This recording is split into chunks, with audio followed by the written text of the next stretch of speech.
Halo, Happy Investor, bertemu kembali dengan NH Korindo Sekuritas.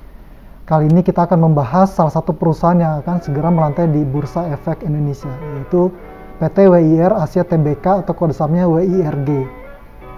Jadi perseroan dan perusahaan anak yang berdiri sejak tahun 2009 ini menyediakan jasa teknologi berbasis augmented reality atau AR.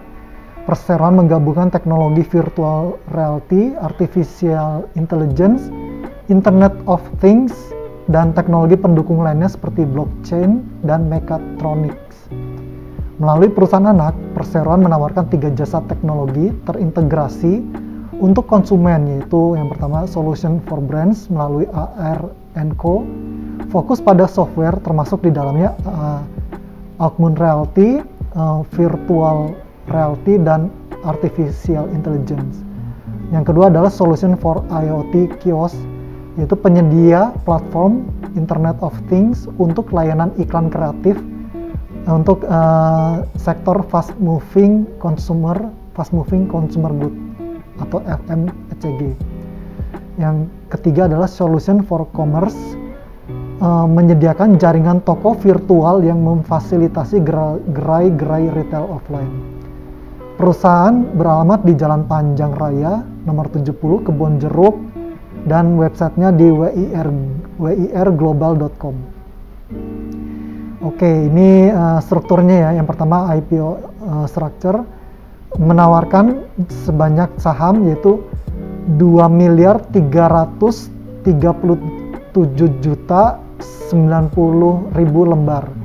Presentasi IPO 20% dari modal ditempatkan dan di-store penuh setelah penawaran umum. Nah, adapun nilai nominalnya senilai Rp5 per lembar dan harga penawaran sahamnya itu masih kisaran ya, di kisaran 150 hingga 175 per lembar. Adapun dari penawaran ini indikasi dana segar yang didapat dari IPO ini sekitar 350.563.500.000 rupiah hingga 400.990.750.000. Penjamin emisi yaitu PT Cipta Dana Sekuritas Asia. Melengkapi penawaran saham ini ada warrant seri pertama, yaitu jumlah warrant sebanyak 771.239.700 warrant seri 1 dengan rasio warrant 8,25% dari total jumlah saham ditempatkan dan di-store penuh, atau 10 saham baru berhak mendapatkan 3 warrant seri 1. Harga exercise warrant ini Rp165 hingga Rp193 per lembar. Masa pelaksanaan 6 bulan setelah tanggal pencatatan dan masa berlakunya 7 Oktober 2022 hingga 6 Oktober 2023. Untuk jadwalnya, masa penawaran awal itu mulai dari tanggal 14 Maret hingga 17 Maret 2022. Perkiraan tanggal efektif itu 25 Maret 2022. Perkiraan masa penawaran umum 29 hingga 31 Maret. Perkiraan tanggal penjatahan 31 Maret. Tanggal distribusi saham dan warrant seri 1 diperkirakan pada 1 April, dan perkiraan tanggal pencatatan saham dan warrant seri 1 di Bursa Efek Indonesia itu diperkirakan tanggal 4 April 2022. Dana hasil penerbitan saham ini sebagian besar sekitar 83,54% itu akan digunakan untuk capex dan opex anak usaha WIR Asia ini. Terus sisanya nanti akan digunakan untuk ekspansi usaha perseroan, infrastruktur, dan ekspansi melalui kemitraan strategis. Competitive advantage perseroan yang pertama adalah pengembang teknologi augmented reality terdepan di Indonesia dan wilayah Asia Tenggara. Perseroan memiliki posisi yang baik dalam disrupsi dan komersialisasi teknologi augmented reality, virtual reality, dan artificial intelligence. Kemampuan inovasi perseroan dalam teknologi AR. Perseroan dapat mengomersialisasi teknologi AR dan VR melalui berbagai model bisnis. Perseroan juga didukung oleh konsultan strategi, branding untuk memberikan jaringan brand dan klien yang luas, Selain itu, Perseroan juga meraih sejumlah penghargaan, pernah mewakili Indonesia dalam World Economic Forum Davos 2020. Strategi bisnisnya yaitu memperkaya teknologi yang diterapkan melalui pengembangan teknologi. Jadi Perseroan berada dalam posisi tepat untuk menangkap peluang dari disrupsi teknologi AR, VR maupun AI, yaitu melalui perangkat digital avatar. Perangkat ini akan banyak tersedia pada minimarket Alfamart, apotek Kimia Farma, dan hotel di bawah naungan Perhimpunan Hotel dan Restoran Indonesia. Strategi bisnis yang kedua adalah memperkaya infrastruktur dengan sejumlah portofolio Perseroan. Jadi Perseroan mengembangkan aplikasi AR pada perangkat mobile dan kemudian perangkat DAF 1.0 dan DAF 2.0. Perangkat digital avatar ini memberikan solusi beriklan untuk brand atau produk secara interaktif. Strategi yang ketiga, pengembangan bisnis dengan memanfaatkan kemitraan. Jadi Perseroan telah bekerja sama dengan sejumlah mitra nasional maupun internasional. Dan terakhir strateginya adalah memberikan solusi yang terbaik yang disesuaikan dengan kebutuhan dan keinginan pasar. Jadi model bisnis Perseroan itu software as a service yang diterapkan.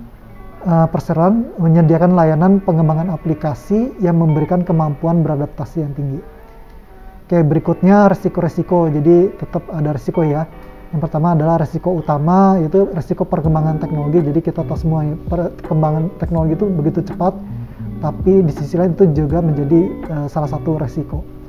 Yang kedua adalah resiko usaha, yaitu resiko persaingan usaha, resiko ketergantungan pada perusahaan anak, resiko terkait pemutusan kerja dengan mitra dan klien, kemudian adanya resiko investasi, terus resiko peraturan perundang-undangan bidang usaha, resiko keterbatasan sumber daya manusia, dan resiko wabah penyakit menular. Yang ketiga adalah resiko umum, seperti kita tahu, yaitu resiko kondisi perekonomian secara makro, volatilitas kurs valuta asing, resiko peraturan internasional, dan resiko gugatan hukum. Yang terakhir adalah resiko bagi investor sebagai pemilik saham, pemegang saham, yaitu resiko likuiditas saham, resiko fluktuasi harga saham, resiko kemampuan Perseroan membayar dividen, dan yang terakhir adalah resiko penjualan saham yang kemungkinan mempengaruhi harga pasar saham Perseroan. Oke, key financial highlight yaitu ini data per 30 November 2021, jadi total aset Perseroan itu senilai 302,5 miliar. Jumlah asetnya itu bertumbuh lebih dari 30%, sedangkan liabilitasnya itu 159 miliar, tumbuhnya 55%, dan equity growth-nya tumbuh hampir 11%, senilai sekarang 143 miliar. Sementara current ratio berada di level 145%, liabilitas per aset 52,6%, dan liabilitas per equity di level 111%. Oke, ikhtisar laporan laba rugi. Jadi kita langsung masuk ke rasio ya. Jadi gross profit marginnya berada di level 11,7, net profit marginnya di 3,12, return on assetnya 5,7%, return on equity-nya lebih dari 12%, revenue growth tumbuh hampir 35%, dan net profit growth-nya tumbuh hampir 10%. Oke, demikian untuk presentasi emiten hari ini. Terima kasih.